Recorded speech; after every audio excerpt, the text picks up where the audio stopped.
welcome back to East End Park, Richie. It's been a long time since you played here.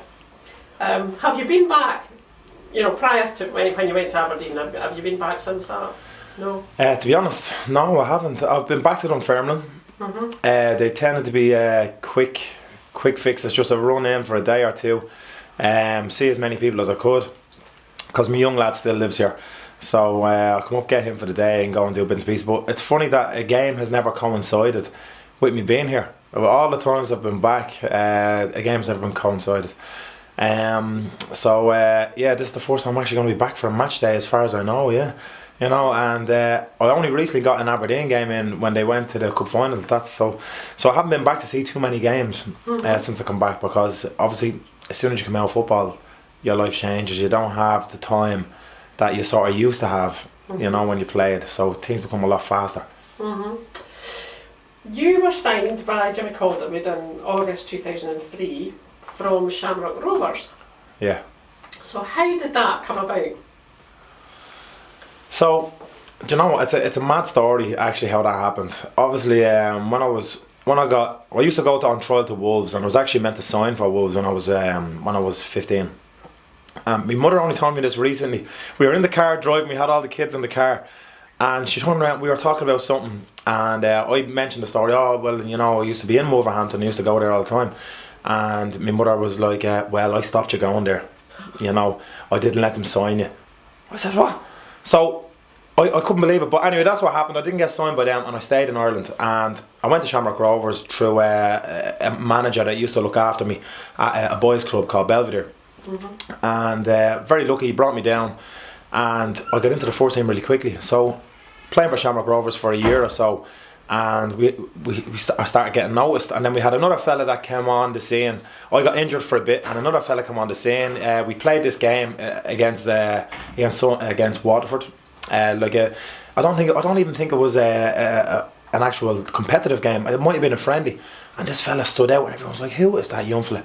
And it was Noel Hunt. Right. So Noel Hunt came up to us. The manager was like, that day, he was like, "We got to get this kid. We don't want anyone else getting him." So he came up training.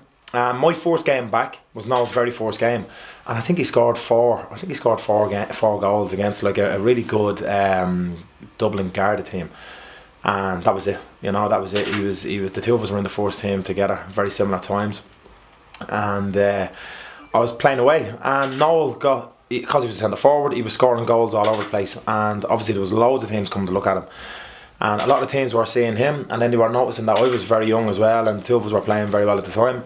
And I remember actually seeing the two Jimmies come into the pub. Now, I used to drink lemonade in the pub. After the game, but we'd all have a few drinks in the pub later. Two Jimmies were in the pub chatting away, and they took Noel, and then a few months later, basically. My girlfriend at the time, her mother, funny enough, knew an agent, and it's hilarious. And she mentioned my name to the agent, and the agent, whether he heard about me or not, I don't know, because I was due to go to a couple of English clubs, and the agent rang me and said, "Listen, do you want to come over to Dunfermline?"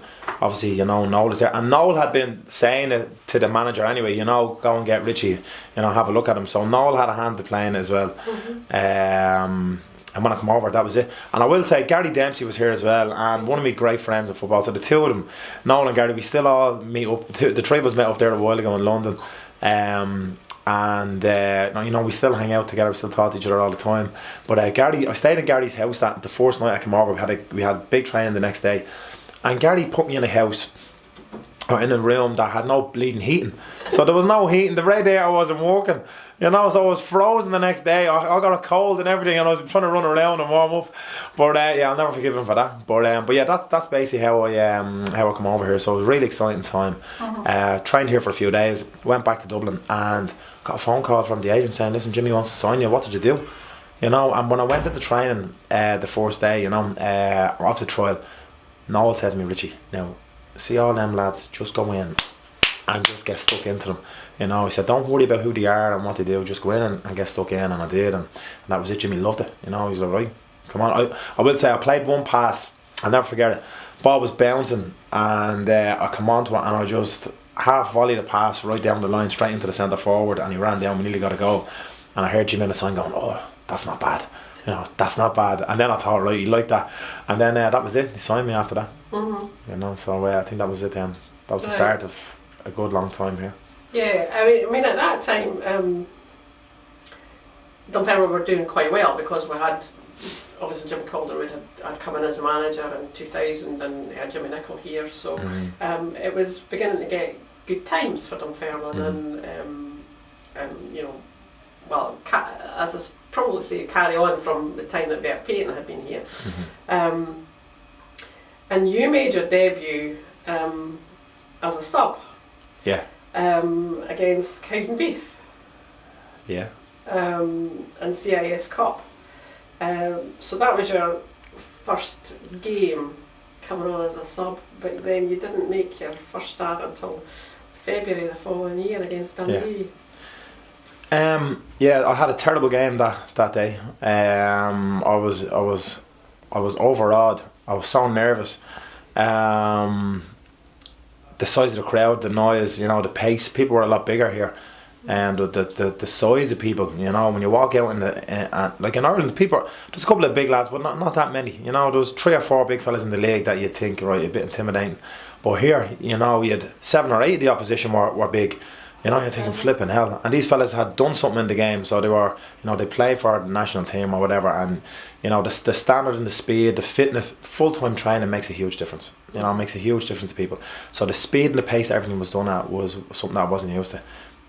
So when I did make that game and played it, I got the ball away a lot of times, and I was mortified. And it took me a bit of time to get used to it. And I think I had to get comfortable. I think Jimmy knew that that's the type of guy I was. I like to get comfortable and know everybody and learn to have a bit of fun with everyone and learn what other people I like. And he was great. They gave me that time. I'm coming over at the time. My young lad, he's only a baby at the time. I was coming over with a girlfriend at the time as well. We had to find a house. So it was very busy, and it was a big change from Dublin. And as well as that, I couldn't understand what anybody was saying. I didn't know, I couldn't understand a word they were talking. The manager would be talking, doing his pre-match speech. I'd be sitting there thinking, what is he talking about? Lucky he had a board and he'd say, right, you see our name RB, a little triangle, and you'd be thinking, right, well, at least that's where I'm playing.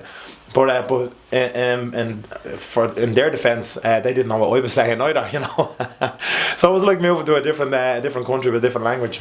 But yeah, after that, I settled in training. All the lads were great. All the lads were fantastic. It was one of the best dressing rooms I've ever been in. I will say, you had Nipper, but Lee Bullen. Lee Bullen is one of the funniest people I've ever heard in my life.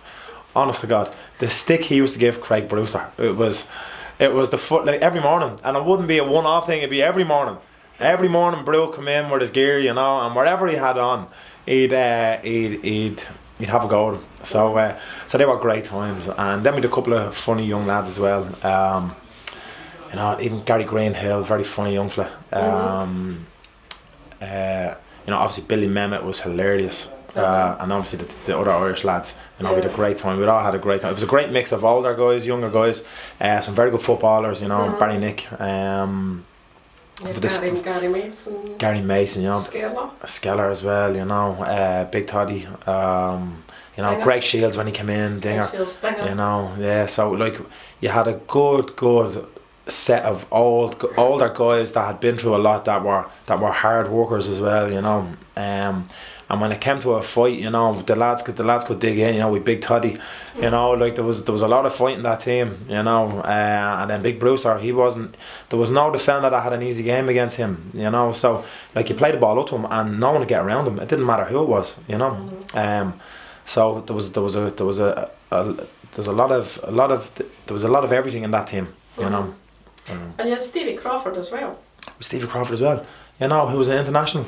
Who had pace, who could finish, both feet finish, lethal around the box, great hold up play, so yeah, you think about it, like that was a serious team, so I was very lucky to come in at that time, I was blessed actually to come in at that time, and then be given the time to get up to the level that the lads were at, because the lads were at a very high level. They'd been together a while, they'd had a good season behind them, and then Gary Dempsey had come in. He was flying as well. You know, so they'd all had a good amount of time together. You know, I came in, I hadn't had a pre-season with them all. You know, I'd been playing in Ireland, and I literally went straight into the season here. So I'd had no break, and I was literally coming into a team that had done pre-season, that were all flying fit, had done the running that Jimmy does, which is phenomenal. It's very, very hard work, and a lot of people don't recognise that. With all the tactical stuff he had, the knowledge and the enjoyment of sessions and training and the stuff before the game, giving you your job, you were fit, you know. And in football and team sports, to be fit, you know, it counts for a lot, you know. And when you're at a fitness level that's at the level we were at, you know, you could play anybody, you know, and as we showed, you can give anyone a game. Because that season, it was a good season. We went to play Clyde in the Scottish Cup tie, but it was abandoned. That's right. That was my first start. That was my very first start, and I was disgusted that that was the start. You know, my first league game got called off. You know, I was playing all right as well. After the first minute, it clipped the ball over me, and the winger got in, and Jimmy went ballistic, and I was so nervous then to make another mistake. So I just literally hammered the winger the whole game. You know, but that was the first, maybe my first start. Yeah, and then we won when they played. The game was replayed, 1-3-0. So the cup run was beginning to start, and then also at that season we got an artificial pitch. Yeah. And so, what was your thoughts on the pitch? I didn't really mind. I didn't care as long as I was playing. You know, now it was tough to play on. The ball didn't move differently. I just had a groin injury in Ireland. I had osteitis pubis, so I was out for about 9 months. So we'd been training on a lot of astro and playing on grass, and I think that was part of the problem for me anyway, because our pitch that we were training on, it wasn't the best quality. Now the pitch that we had here was a better quality, but I would say that the pitch here then eventually started to lift up and tear off, and the quality wasn't what you get now. So it was quite difficult in stages. And you see some of the Celtic players, I remember they were coming down with their trainers on because they didn't want to wear boots because it was quite hard underneath, which obviously would be bad for studs and you know, slipping, bad for the jolting of the hips and the back. So yeah, they were pretty switched on when it came to that, and we were training on it every day, you know, doing our runs and everything on it. So we had a couple of groin injuries after that. Yeah, but it was quite solid. So the texture, it was really quite hard. Yeah, you wouldn't want to do many sliding tackles on it. You know, there wasn't many people doing goal scored and opportunities and sliding in then, you know, because you'd feel it for a week or two. So, so yeah, it wasn't the best. But listen, we just got on with it. You know, at the end of the day, we're playing the Scottish Premier League. You know, you're at a top club, top manager, top team, great fans. You know, great area. So we didn't care. Your first goal was, well, in fact, only goal. Is that the only one for the Fairman? First team, yeah. Jeez, that's shocking to hear, isn't it? It is. Was scored against Partick Thistle in the Scottish Cup away for Hill. Yeah. Can you remember much about it? Do you know what? I remember the goal, I remember it happening. But the celebration I can't remember because I got so happy that I just didn't even know what to do. You know, I didn't know where to run. I just ran away from everybody, you know. I didn't even put my hands up in the air. So, but yeah, I remember, I think it was Darren Young went down the far side. Barry might have played the ball into him, and Darren went down the far side, and I don't even think he knew I was going to do that run, and he just squared it, and I gambled, and because I could do that, I could get up and down, it didn't bother me. I just said, you know what, he looks like he's going to put something around the back stick. I thought, let me see if I can make it. And obviously I was quicker. That was the one thing I had, thank God. I was quicker than the guy I was up against, and I flew by him and just tapped it in, and I nearly missed because it bobbled up a little bit. So it bobbled up and hit me, you know, it raised up, and I thought, oh my God, don't do a Ronnie Rosenthal and hit the crossbar. But thankfully it went in, and that was my first goal. But they wouldn't let me up for corner kicks. And only later on did Jimmy realise that I was decent in the air, you know. So I was a very good header of the ball. I had a good jump. So only later on did he allow me to go up for corner kicks. And when we got to the cup final, you see in the photograph of Bobo Balde handling. Brewster was just behind me, and I nearly got it. I nearly got on the end of that header, but he put his hand over my head, funny enough. So it was only by the end of the season that Jimmy was letting me go up for corners. I think I would have got a few more goals if he had realised that I could head the ball. You know. But, It's sort of, I mean, one of the problems that arose when you were here was the fact that there was a problem with money again at Dunfermline Athletic in the beginning of 2004, and players took a drop in wages. Did that affect you? Because it was a difficult time at that time. It was a difficult time, yeah. I moved over here, and basically my wages were what I was earning in Ireland. And the reason that I signed here is because they said, listen, we'll give you a good bonus. We have a good bonus system here. And that's the reason why, it's the reason why I signed for the money I signed for. You know, like I just wanted to get over and play. So the money, it wasn't the biggest thing for me. The biggest thing was getting in and playing and being here. But because moving over, I was probably maybe a bit naive as young people are. You know, you spend the money that you have, and any extra you come in, that's your bonus then, because you're expecting a bonus. You're expecting to be in the team, which probably you shouldn't. You're expecting to win, which obviously you shouldn't. So you're thinking already in your head, we'll win once or twice a month. So that's going through your head, and then you don't think about tax. You don't think about PRSI, or I can't remember what they call it here, national insurance contributions and stuff like that. You don't. In Ireland, we don't have council tax, so you don't know about those charges. So there's a lot of different things that are not in Ireland that I had here. The tax bracket I was in was a higher tax bracket than the tax bracket I was in Ireland as well. So you don't realise that as well when you come over here. So it ended up I was earning less here than I was in Ireland. So I bought a house because I realised you got to get in and get a home. You got to buy a home. There's no point renting. And there was some nice houses in Dunfermline at the time. So I bought a house, and I changed my car.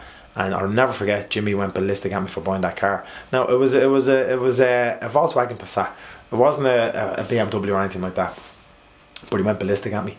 He said, you shouldn't be buying a car like that. You know, it's too big and it's too expensive. It was about 9 grand. I think it was about 9-10 grand. He said, it's too expensive for you. You know, you're only bleeding 21. You know, and there was some of the lads driving all sorts of cars.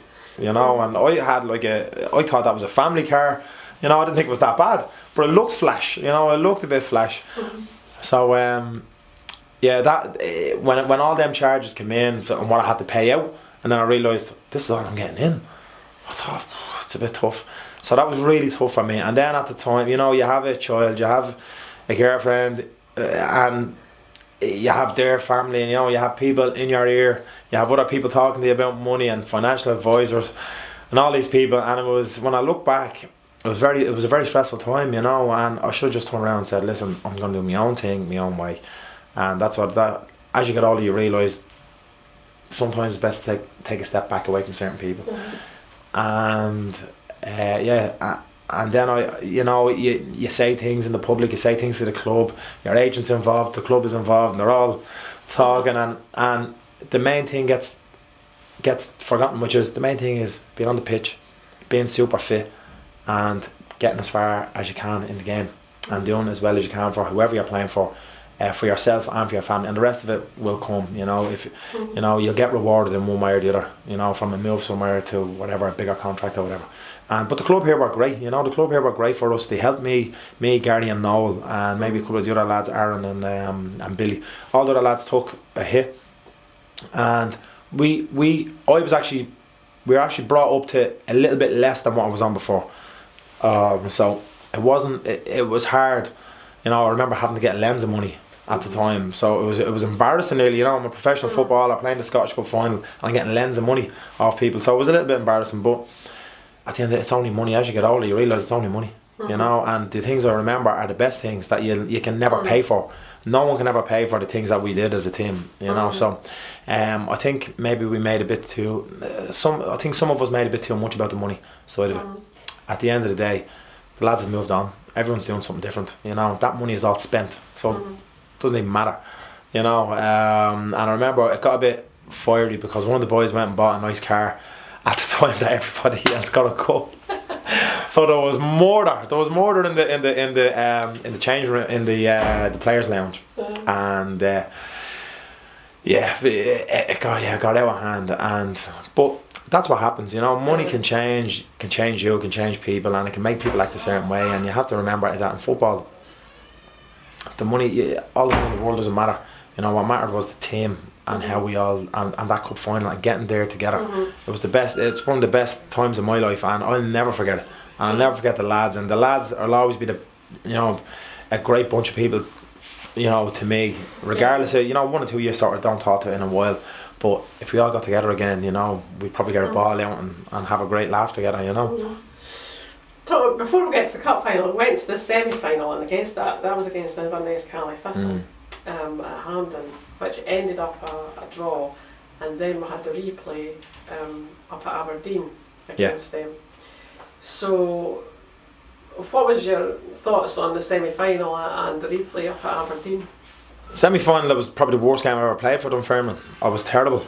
I was absolutely... Barry Wilson gave me the run around that game. I got battered by him. Battered. I was all over the shop. I couldn't deal with him. There was a bit of nerves as well, like going into Hampden and seeing the size of that pitch. The only time I'd ever been to a big... Well, I've been to Celtic Park and Rangers, so I'd had a bit of experience, but... You know, this was a real big game. This was a really... And when you're expected to win as well, you're expected to batter Inverness. And they played very well. Now, they played better than they would usually play, which, you know, it's going to happen. It's going to happen. But yeah, I got hammered that game by Barry Wilson. And he was one of their standout players. And Shockey was up against me. You know, so I think Jimmy took me off at some point. I nearly lost that game for us when I think about it. You know, I nearly single-handedly lost the cup final for us. I played that badly, so it was that. For a couple of weeks after that, it was horrible. And I think after that we might have played a couple of other games, and then like obviously the replay was the next game, and he dropped me for the replay up in Aberdeen, and it was lucky he did, because the lads that played were brilliant, and that was the game Barry Nick scored that goal.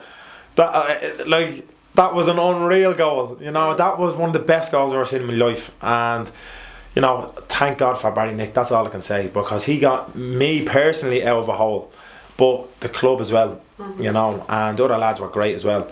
But that was a moment that you wouldn't. And Inverness were a very tough side, you know. They were very, very stubborn, very fit as well, very well organised. But they did the horrible things very well. They stopped you playing. They were fit as anything. They put balls into positions where you didn't want to go. They made you turn. They made you fight. They made you play their game. You know, and it was a very good side they had, and you needed that moment of magic on that pitch as well, because that pitch cuts up really badly. And even I remember him running through and the ball is bobbling all over the place. I was thinking, how is he even keeping possession of the ball? And then he finished it off, and then we got through. So thank God, you know. I must say, I haven't talked to Barry actually in a while, but if I ever see him again, I'm sure I will. But I'll have to thank him for that goal, because that goal was phenomenal, you know, and the relief I felt, you know. So, and it allowed me to play more games and improve again and get over that poor game I had. And then I had a couple of very good games, and then we played Celtic away in Celtic Park, and we beat them 2-1. 2 weeks before the game, 2 weeks before the final, and we what a fight that was. But Greg Shields, I'll never forget him that game as well. Greg Shields was phenomenal. He was like a big dad, and he was just looking after all of us, because we played a three at the back that game, and it was me, Greg, and I think Skerla against John Hartson, Chris Sutton, and Henrik Larsson. Now, I can't believe I played that in that match against them fellas. You know, like I see them all on telly now. And you think, we fought them and we beat them, you know. And I remember Neil Lennon having a go at Chris Sutton. He was playing balls out to him, and I kept beating Chris Sutton, you know, to the ball. I'd be over the shoulder, heading the ball and nicking the ball away from him. I remember Neil Lennon saying, will you hold the bleeding ball up there, will you? And they were saying words that I couldn't use now. And Sutton was giving it back. I'm trying to, you know, you shut your mouth, I'm trying to, you know. These are, like, he nearly said, these are playing well, you know, we can't hold the ball up. So then Gary got the goal, a shot from a few yards that flew over David Marshall. So that was one of the games that allowed me then to show that I could play, and the gaffer then put me in for the final. For the final. You know.